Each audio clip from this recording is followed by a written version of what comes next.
យើងតាមករណី Facebook ឈ្មោះ Ching បានបង្ហោះសារពីជាដំណឹងស្វែងរកប្អូនស្រីដែលបានបាត់កាលពីម៉ោង 5 ល្ងាចមិញនៅថ្ងៃទី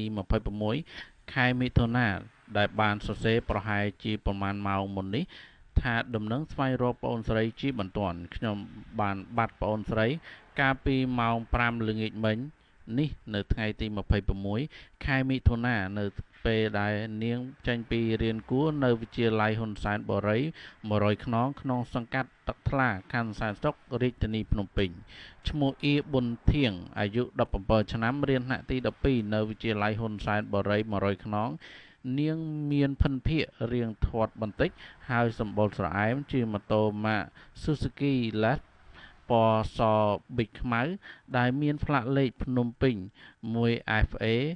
7351ដែលមានបងប្អូនពូមីងណាដែលបានឃើញប្អូនស្រីដែលមានភិនភាគដូចរូបរាងខាងក្រោមនេះសូមជួយទូរស័ព្ទមកតាក់ទងយើងខ្ញុំជាបន្ទាន់ផងព្រោះពេលនេះមិនដឹងថានាង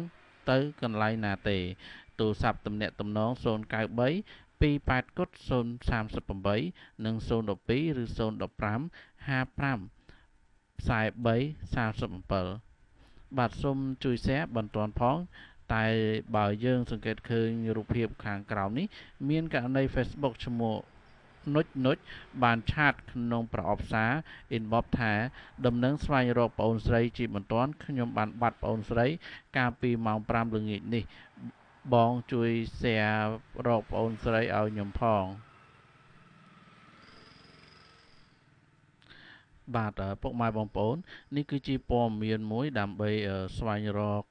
ប្អូនស្រីប្រសិនជាពុកម៉ែបងប្អូនបានតាមរករកឃើញឬប្រទះឃើញប្អូនស្រីដែលមានភិនភាគដោយរូបភាពដែលបានបង្ហាញនេះសូមពុកម៉ែបងប្អូនមេត្តាជួយ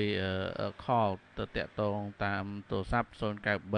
28 038ផងដែរបាទសូមអរគុណទុកជាមុនសម្រាប់ការ